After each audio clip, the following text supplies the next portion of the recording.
जय जगन्नाथ आपण समस्त को मोर ये चैनल को स्वागतम। आसतु आज आम पूरा restaurant style white sauce pasta बनैबा। ए खाए बहुत टेस्टी।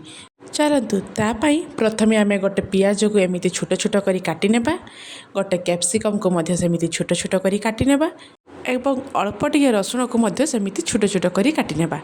तापर गैस रे गोटे कढ़ई बसिबा, सेथिरे 4 कप पानी देबा, गोटे चामच लुण एवं गोटे चामच रिफाइन तेल दे पानी को फुटिया पाई छाड़ी देबा।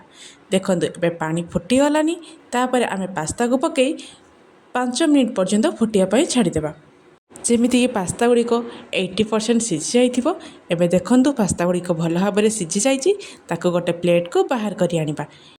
तापर गैस रे अन्य गोटे कढ़ई बसिबा, सेथिरे गोटे चामच बटर देबा। एबे सेथिरे काटी रखिथिबा रसुण को देई हल्का आमे फ्राई करि नेबा। एबे रसुण आमर हल्का फ्राई होई गलानी, सेथिरे काटी रखिथिबा प्याज एवं कैप्सिकम देई ए सब को मध्य गोटे मिनिट पर्यंत फ्राई करि नेबा।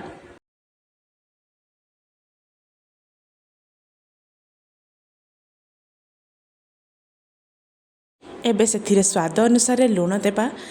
आपण हिसाब से चिली फ्लेक्स पकेइबे, तापर ऑरिगेनो पकेइबा एवं एसबू को भल भाव में मिसी देबा। एबे आमे बॉयल करी रखिथिबा पास्ता को देई मध्य एसबू को गोटे मिनिट पर्यंत हल्का फ्राई करि नेबा। मने रखिथिबे रसुण, कैप्सिकम, पियाज एवं पास्ता फ्राई करिया बेले आमे गैस रा फ्लेम को सब बेले लो रे रखिथिबा। एबे देखंतु गोटे मिनिट होई गलानी, एबे पास्ता गुडी को आमे बाहर करि नेबा। एबे सेम कढ़ई रे आउ गोटे चामच बटर पकेइबा, तापर सेथिरे गोटे चामच मैदा पकेई एसबू को भल भाव में मिसी देबा।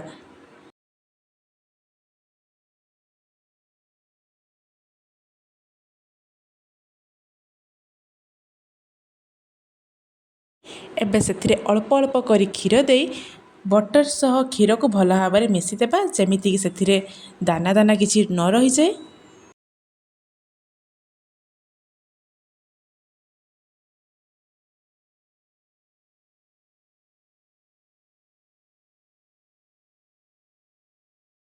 एबे देखंतु आमर क्षीर सह भल भाव में बटर एवं मैदा मिसी जाइछि एवं तापर आउ 1 कप क्षीर देबा एवं एसबू को भल भाव में गोळेई देबा। एबे सेथिरे स्वाद अनुसार लुण देबा। मने रखिथिबे बॉयल करिया बेले आमे लुण देइछे एवं फ्राई करिया बेले मध्य आमे सेथिरे लुण मिसेइछे।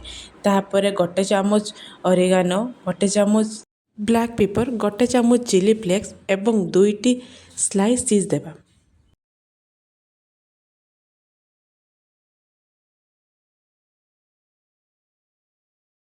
एबे देखंतु केते सुंदर भाबे चीज रो ग्रेवी मध्य होई गलानी।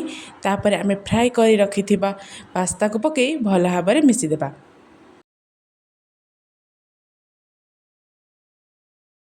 जदि आपण मानंकु आजिर मोर ये वीडियो भल लागि थाए, तेबे मो चैनल को लाइक, शेयर, सब्सक्राइब करबा को जमा भी भूलिबेनी।